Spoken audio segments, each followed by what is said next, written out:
Spotlight Tamil Nadu நிறுவனம். அந்த தென் மாவட்டத்தில் கவின் பையன் வந்து இப்போ வந்து ஆணவ கொலை செய்யப்பட்டிருக்காரு. அந்த சமூக மக்கள்லாம் என்ன பண்ணாங்கன்னா, போராட்டம் பண்ணி தொடர்ச்சியாக வந்து அந்த கொன்ன பையனோட அப்பாவை வந்து கைது பண்ணியிருக்காங்க. அவங்க அம்மாவை கைது பண்ண சொல்லி போராட்டங்கள் நடந்துகிட்ருக்கு. இந்த நேரத்தில் வந்து சமரசம் பண்ணி ஒரு வழியாக இந்த பிரச்சனை சால்வ் ஆகிருக்கு. ஆனாலும் இப்போ எல்லா கட்சிகளும் சேர்ந்து என்ன பண்ணுறாங்கன்னா, ஆளுங்கட்சி அரசுக்கு என்ன பண்ணுறாங்கன்னா, தொடர்ச்சியாக வந்து அந்த ஹானர் கில்லிங்கான சிறப்பு சட்டத்தை கொண்டு வாங்கன்னு சொல்லி எல்லாம் வந்து கவனத்தை எழுதுறதுக்குள்ள சீமான் என்ன பண்ணுறா திருப்பி அந்த சமூக மக்களை வந்து என்ன பண்ணுறாரு, அழைச்சிட்டு போய் தனியாக ஒரு பெரும் கூட்டத்தை நடத்துகிறாரு. அது கூட்டத்தில் என்னன்னா பட்டியல் வெளியிட்ட கோரிக்கையை வலியுறுத்தி ஒரு பெரிய கூட்டத்தை நடத்துகிறாரு. அதில் பேசுகிற ஒருத்தர் வந்து என்னென்னா, அவர் வந்து ஒரு அந்த தொகுதியை வந்து கேண்டிடேட்டாக அறிமுகம் செய்கிறார் சீமான் வந்து. அவர் எப்படிப்பட்ட ஆள்னா, அவர் மிகப்பெரிய வந்து ஜாதி கலவரத்தை தோன்றக்கூடிய ஆள். என்னென்னா அவர் வந்து தேவேந்திர வேலை சமூகத்தை சேர்ந்தவர்.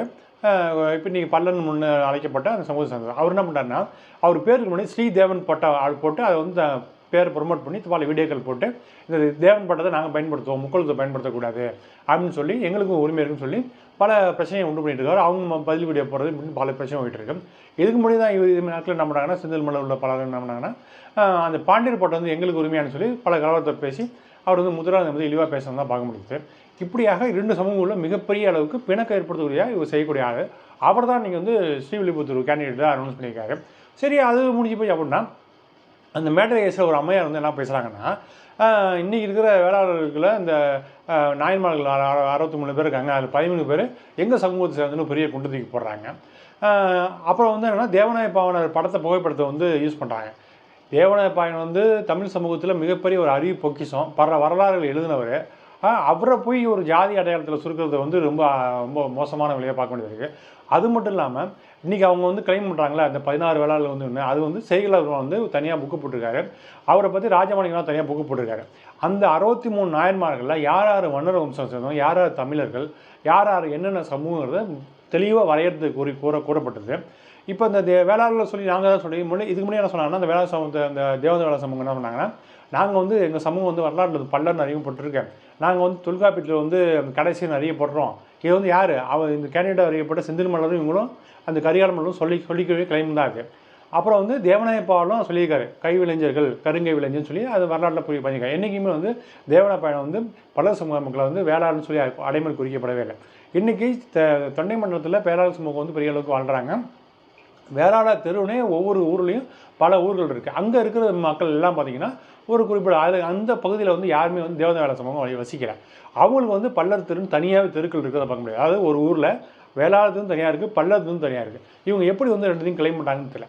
சரி, அது தமிழர் நீங்கள் பயன்படுத்திட்டு போது இது சமூகம் என்னென்னா, அந்த ஜான் பாண்டியன் கிருஷ்ணன் என்ன சொன்னாங்கன்னா, நீங்கள் வேளாளர் நிலம் வச்சுருக்கீங்க, உங்கள் இப்போ வயலில் வந்து நாங்கள் தான் வேலை பார்த்துருக்கோம், நீங்கள் வேளாளர்ல வயலில் செஞ்சு நாங்கள் வேளாளர் ஏன் சொல்லிக்கக்கூடாதா, பின்னாடி தானே அந்த பேரை நான் பயன்படுத்திக்கிறோம், அதையே நீங்கள் அனுமதிக்க மாட்டேங்கிறீங்க அப்படின்னு சொல்லி அவங்களாம் வந்து ஒரு கோரிக்கை வச்சாங்க. ஆக அப்படி கோரிக்கை வச்சு ஒரு ஜாதி இழிவுக்காக நீக்கிறதுக்காக வேளாளர் பெயரை வந்து பெயர் சூட்டிக்கிட்டுன்னு சொல்லி கிளைம் பண்ண பல தலைவர் என்ன பண்ணுறாங்கன்னா, இன்றைக்கி வேளாளரே நாங்கள் தான் சொல்லிக்கூடிய ஒரு நிலை போயிட்டுருக்கு. இதை ஏன் நம்ம சொல்கிறோன்னா, அவங்க என்ன வேணாலும் சொல்லிக்கிட்டோம், எந்த மன்னர் வேணாலும் சொல்லிக்கிட்டு என்ன வேணும் பண்ணிக்கிட்டோம். ஆனால் இதை வந்து ஒரு பிரச்சனைக்கு ஒரு விஷயமாக எலெக்ஷனுக்கு கொண்டு போய் அதை வந்து ஓட்டுக்களை வாங்குறதுக்கும் ஜாதி கலவரத்தை ஏற்படுத்துறதுக்கும் சீமான் முயற்சி பண்ணுறாரு அப்படின்னா.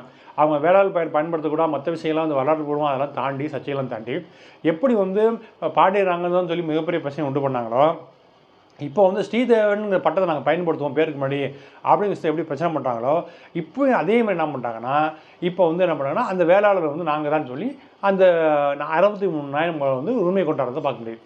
அவங்க கிளைம் பண்ணுறாங்கன்னு தாண்டி இவங்க பிரச்சனைக்குரிய விஷயமாக தான் சீமான் வந்து எல்லாத்தையும் முன்னெடுத்து போகிறாருன்னு விஷயத்த நான் வந்து மையமாக சொல்கிறேன். இப்போ வந்து ஹானர் கில்லிங்க்கு தனி சட்டம் வர வைக்கணுங்கிற விஷயத்த வந்து ஃபோக்கஸ் பண்ணாமல் சீமான் வந்து பட்டியல் வெளியிடுற விஷயத்த இந்த பட்டியல் வெளியிட்டு நடக்கிறதுக்கு வாய்ப்பே இல்லை. ஏன்னா ஏற்கனவே வந்து மத்திய அரசும் கைவிட்டுச்சு, மாநில அரசும் இல்லைன்னு தரமுனே சொல்லிட்டாங்க.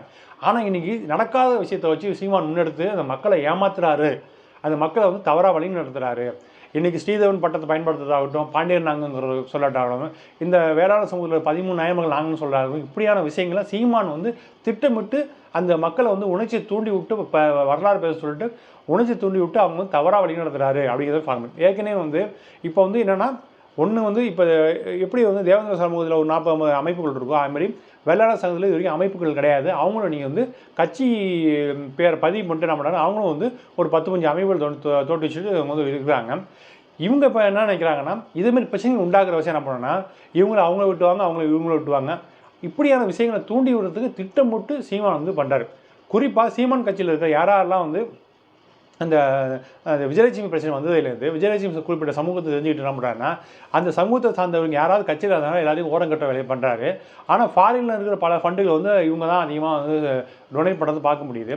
பலர் வந்து ஆரம்பத்தில் தன் வாழ்க்கையை அர்ப்பணிச்சிருக்காங்க. இப்போ எல்லாரையும் வந்து திட்டமிட்டு ஜாதி அடையாளத்தோட ஓரங்கட்டுறதை பார்க்க முடியுது. இப்போ அவரோட நோக்கம் என்னென்னா, கிருஷ்ணசாமி, ஜான் பாண்டியன் இவங்க நோக்கம்னா இந்த தேவேந்திர வேளாண் சமூகத்தை ஓட்டுக்களை வந்து திமுகவுக்கு போடாமல் தடுக்கிற முக்கியமான வேலையை வந்து சீமான் பண்ணுறது பார்க்க முடியுது. இந்த விஷயத்தில் வந்து கிருஷ்ணசாமியும் தோல்வி அடைஞ்சிட்டாரு, ஜான் பாண்டியன் தோல்வி அடைஞ்சார். ஓகேவா? ஆக இப்படியான விஷயங்கள்லேருந்து இதுதான் பார்க்க வேண்டியதாக இருக்குது. இந்த நாம் தமிழர் கட்சி இந்த வேலையை தான் பண்ணுறாங்களா அப்படின்னா, இதையும் தாண்டி நாம் தமிழர் கட்சியில் பல மேடைகளில் பேசக்கூடிய என்ன பண்ணுறாங்கன்னா, கிருத்திகான்னு ஒரு அம்மையார் வந்து என்ன பண்ணுறாங்கன்னா, இந்த பெரியார் பாருங்கள் தன்னுடைய மனைவியை வந்து என்ன பண்ணுறாருன்னா தாசின்னு வந்து பயன்படுத்துகிறாரு, அறிமுகப்படுத்துகிறார் எல்லாருக்கும். இது வந்து நியாயமாக அது எப்படி தாசின்னு சொல்லுது? தாசிங்கிறது ஒரு பெயர் அன்றைக்கி வந்து அது வந்து ஒரு தொழில் செய்யக்கூடிய பெயர். அதாவது தாசின்னா கோவிலில் பணிபுரிவாங்க, அவங்க வந்து ஆர்டர் பாடல் பண்ணுவாங்க. அப்புறம் வந்து அங்கே இருக்கிற முக்கிய அந்த நிலவுடைமையாளர்களுக்கு வந்து அவன் வந்து இது வந்து தேவதாசி பணி செய்வாங்க. ஆக அப்படியான உள்ள சொல்லுக்கு வந்து தாசின்னு ஒரு பேரை வந்து பொது பெயராக வச்சுருக்காங்க. அது வந்து 3 விதமான தொழில் செய்யக்கூடிய நபர்களின் கூட்டாக குறிப்பிட பொருள். அதில் வந்து சில பேர் வந்து ஆடல் புரிஞ்சிட்டு, சில பேர் வந்து விபச்சாரத்தை ஈடுபடாமல் கூட இருக்கலாம். இன்னும் சில பேர் வந்து செல்வ செழிப்பாக இருக்கிறவங்க வந்து இந்த விஷயம்லாம் பண்ண மாட்டாங்க. ஆக பல்வேறு 3 தொழிலை குறிக்கக்கூடிய இறைவனுக்கு பணி செய்கிறது. இந்த 3 விதமான கேட்டகரியில் உள்ளவங்க தாசின்னு அழைக்கப்படுறாங்க. இப்போ அந்த பெண்ணை வந்து பெரியார் வந்து திருமணம் பண்ணிக்கிறாரு. திருமணம் பண்ணிட்டு அறிமுகப்படுத்துறாருன்னா அவர் மட்டும் இந்த விஷயத்தை பண்ணல. அவரை பின்பற்றி இருக்கக்கூடிய பல நூறு தொண்டர்கள் வந்து இதே மாதிரி கோவிலில் வேலை பார்த்து அந்த தாசிக்குள்ள பெண்களை வந்து திருமணம் முடிக்கிறாங்க. அதில் குறிப்பிட்டு குத்துசு குருசாமி அப்படிங்கிற அவரும் வந்து என்ன பண்ணால், அவர் வந்து ஒரு வேளாளர் சமூகத்தை சார்ந்தவர். அவர் வந்து உயர் சமூகம் அன்றைக்கி பெருமையாக பேசக்கூடிய அந்த சமூகத்தில் பிறந்து அவர் என்ன பண்ணுறாருன்னா, அவரும் வந்து பெரியார் பின்பற்றி ஒரு தாசிக்குள்ள பெண்ணை வந்து கல்யாணம் பண்ணிக்கிறார். ஆக பெரியார் வந்து அன்றைக்கி அந்த அந்த தொழில் செய்கிறவங்க வந்து அந்த பேராக இருக்குது, வேறு பேர் தேவதாசின்னு சொல்ல முடியாது. தாசி பெண் அப்படிங்கிறது ஒரு பொது பெயராக இருக்குது. அதனால் வந்து அவர் பயன்படுத்திக்கிறத தவிர அவர் வந்து எந்த ஒரு இதுவும் இல்லை. அவர் வந்து ஒதுக்கலை, அந்த அம்மா கூட வாழ்க்கை நடத்தியிருக்காரு. அப்படி கூட எப்படி அது வந்து ஒரு இதாக மாறும்? அவர் அந்த சொல்லி அந்த அறிமுகப்படுத்தி அதை பின்பற்றி அவர் தொடர்கள் பல பேருக்கு வந்து வாழ்க்கை கொடுத்துருக்கிறத பார்க்க முடியுது. ஆக இந்த வரலாற்றை வந்து திருச்சி எப்படி பேசுகிறாங்க. அது மட்டும் இல்லாமல் இன்னொரு பழசான ஒரு விஷயத்தை திருப்பி அவங்க வந்து பதிவு பண்ணுறாங்க. என்னென்னா, தன்னுடைய வயது குறைவான உள்ள பெண்ணை வந்து அவர் வந்து மனம் முடிச்சுக்கிட்டாரு.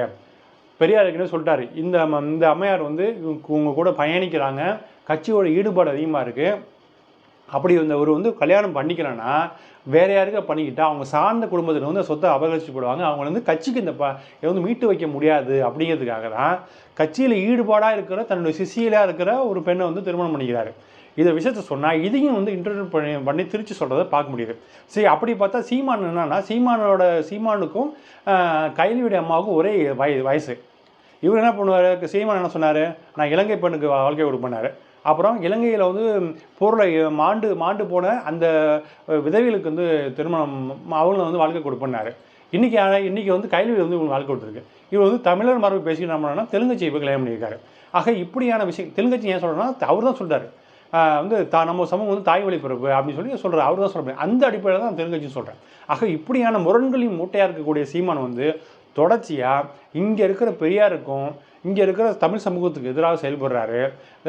அது மட்டும் இல்லாமல் என்ன பண்ணுறாங்கன்னா, அந்த அம்மையாருக்கு சொல்கிறாங்கன்னா, நாங்கள் வந்து 50,000 வருஷமாக இந்த பூர்வீகுடி மக்கள் எங்களுக்கு வந்து ஆட்சி அதிகாரத்தை விட்டுட்டு என்ன பண்ணுறாங்கன்னா, இவங்க வந்து எங்களுடைய அடக்கி ஒடுக்குறாங்க, எங்களுக்கு அதிகாரம் மட்டும் ஆக்குறாங்க அப்படின்னு சொல்லி விஷயத்தை வந்து புலம்புறதை பார்க்க முடியும். அதுக்கு என்னன்னா திமுக ஸ்டாலின் தான் காரணம், ஸ்டாலின் குடும்பம் தான் காரணம், கருணாநிதி தான் காரணம்னு சொல்லி சுருக்குறாங்க. என்னென்னா, தேவதாவில சமூக மக்கள் வந்து கிட்டத்தட்ட என்னென்னா ஆரம்பத்தில் பன்னடிமையில் இருந்திருக்காங்க. இது வந்து வரலாற்று ஆவணங்களில் பதியப்பட்டிருக்கு. 13ஆம் நூற்றாண்டு கல்வெட்டு இருக்குது, 9ஆம் நூற்றாண்டு கல்வெட்டு இருக்குது.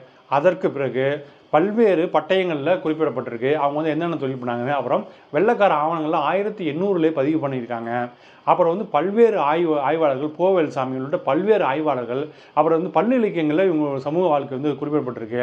இவங்க வந்து என்ன பண்ணாங்கன்னா கலைஞர் வந்து அடக்கி உடைக்கிட்டாங்கன்னு சொல்லி பேசுறது வந்து ஒரு அவதூறான விஷயமாக தான் பார்க்க வேண்டியது இருக்குது. நான் குறிப்பாக இந்த விஷயங்களை சொல்லுவேன், அது வந்து அவங்க சமூகத்தை இழிவுபடுத்துற மாதிரி ஆகிடும். அதனால் மேம்போக்கான விஷயங்களை சொல்கிறேன்.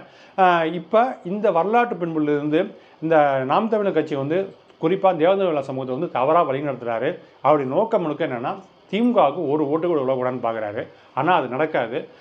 சீமான் தன்னுடைய குடும்ப வேலையை வந்து தொடர்ந்து நிப்பாட்டிக்கணும், இல்லைன்னா தொடர்ந்து அம்பலப்படுவார். இன்றைக்கி வந்து திமுகவோட போய் சரண்டராக இருக்கார். என்னென்னா டெல்லியில் விஜயலட்சுமி எதிராக கேஸ் வந்து விரைந்து வந்து தமிழக அரசு ஆர்வம் காட்டி செலுத்திட்டு போயிட்டு இருக்குங்கிற அரசு என்ன பண்ணுறாரு, அந்த விஷயத்தில் மனைமாற்றத்துக்காக என்ன பண்ணுறாரு, திமுக சரண்டராக இருக்கார். ஆக இவருக்கு வந்து எதிரியும் கிடையாது, நம்பரும் கிடையாது. இவர் வந்து ஒரு சுயநலவாதி. இவருக்கு தன் தேவைக்காக என்ன பண்ணுவார். திமுக இவ்வளோ விமர்சிக்கிற நீங்கள் ஏன் வந்து திமுக அமைச்சர் ஒருத்தர் சொல்லி தான் இவர் வந்து இடம் கொடுத்துருக்காங்க. திமுக அமைச்சர் ஒருத்தர் 2-3 பேர் சொல்லி தான் இவங்களுக்கு பணம் ஃபண்டிங் பண்ணி போன எலெக்ஷன் நின்றுருக்காரு. திமுகவுக்கு பல பேருக்கு வந்து என்ன பண்ணுறாரு, வீக்கான கேண்டிடேட் போட்டிருக்காரு. இதுக்கான ஆவணங்களும் அவங்க வாங்கின பணமும் எல்லாம் சான்றாக இருக்குது. அது மட்டும் இல்லாமல் இவர் 170 ஏக்கர் 180 ஏக்கரை வந்து இவர் வந்து மாமியார் சொத்தை வந்து இவருக்கு தொடர்ச்சியாக கேட்டு இது பண்ணிட்டார். இந்த விஷயம் என்றைக்கு வந்து புகாராக மாறி என்றைக்கு வந்து அவங்க மனைவி மேலே புகார் கொடுக்க போகிறான்னு தெரியல. ஆக இப்படியான பல விஷயங்கள் இருக்குது. சீமானை நம்ம வந்து சாதாரணமாக எடுத்துக்கூடாது. சீமானை வந்து இந்த சமூகத்தில் வைத்த ஒரு விஷயம். அனைவரும் வந்து தெளிவாக இருக்கணும். நன்றி, வணக்கம்.